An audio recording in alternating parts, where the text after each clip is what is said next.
सांगली जिल्हा सुन्न करणारी घटना काही दिवसांपूर्वीच घडली होती। जिल्ह्यातील आटपाडी तालुक्यातील एका गावात 10वी शिकणाऱ्या अल्पवयीन मुलीनं आत्महत्या केली होती। तिनं गावातील 4 तरुणांच्या मानसिक आणि शारीरिक त्रासाला कंटाळून हे पाऊल उचललं होतं। या 4 पैकी एकानं तिचा बलात्कार केला होता, तसेच या घटनेचा व्हिडिओ तयार केला होता। त्याचाच वापर करून तिला सतत त्रास दिला जात होता। आता या प्रकरणात धक्कादायक अपडेट समोर आली असून हे प्रकरण दाबण्यासाठी राजकीय हस्तक्षेप झाल्याची शक्यता वर्तवली जात आहे।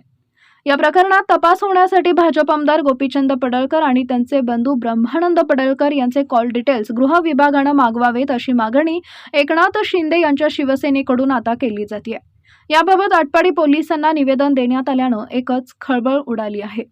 आटपाडी तालुक्यातील अल्पवयीन मुलीनं आत्महत्या केल्यानंतर पोलिसांनी कोणतीच कारवाई केली नव्हती। उलट ग्रामस्थांनी 4 पैकी 2घांना पकडले होते, त्यातील एकाला चांगला चोप दिला होता। त्यानंतर पोलिसांकडे दिले होते, पण संध्याकाळपर्यंत पोलिसांनी गुन्हा दाखल केला नव्हता। पोलिसांनी आत्महत्येचं कारण नोंद केलं होतं, पण पीडितेचे नातेवाईक आणि ग्रामस्थांनी रात्री 11 पर्यंत पोलीस स्टेशनच्या दारात मृतदेहासह ठिय्या मारल्यानंतर गुन्हा दाखल करण्याची प्रक्रिया सुरू झाली होती। त्यामुळे या प्रकरणात राजकीय दबावाचा वास अनेकांना येत होता।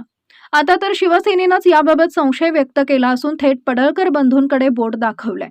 तसेच यांचे कॉल डिटेल्स गृह विभागानं मागवावेत अशी मागणी केली आहे। याबाबतचे आटपाडी पोलिसांना शिवसेनेचे तालुका अध्यक्ष साहेबराव पाटील, युवा सेना प्रमुख मनोज नांगरे, दत्तात्रय पाटील, बाजार समितीचे सभापती संतोष पुजारी यांनी निवेदन दिलं आहे। पोलिसांना दिलेल्या निवेदनात आटपाडी तालुक्यातील एका गावातील 10वी मध्ये शिकणाऱ्या अल्पवयीन मुलीनं आत्महत्या केली। यामागे काही तरुणांचा सातत्यानं होणारा त्रास, लैंगिक अत्याचार, व्हिडिओ व्हायरल करण्याच्या धमकी कारणीभूत आहेत। ही घटना माणुसकीला काळीमा फासणारी असून ती गंभीर आहे। या प्रकरणी पोलिसात 4घांवर गुन्हे दाखल झाले, तर याबाबत अधिवेशनात देखील खानापूर विधानसभा मतदारसंघाचे आमदार सुहास बाबर यांनी आवाज उठवला होता। त्यांनी पीडित मुलीला व तिच्या नातेवाईकांना न्याय देण्यासह दोषींवर कडक कारवाईची मागणी केली होती। तसेच या प्रकरणात राजकीय हस्तक्षेप झाल्याचा दावा केला होता, तर याची सखोल चौकशी व्हावी अशी मागणीही केली होती।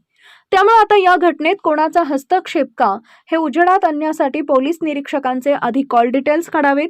त्यामुळे पोलिसांवर कोणाचा दबाव होता काय हे समोर येईल। तसेच अधिक तपास करण्यासाठी गृह विभागानं व पोलीस प्रशासनानं आमदार गोपीचंद पडळकर, माजी सभापती ब्रह्मानंद पडळकर यांचे या घटनेच्या कालावधीतील कॉल डिटेल्स तपासावेत अशी मागणी ही निवेदनातून केली आहे।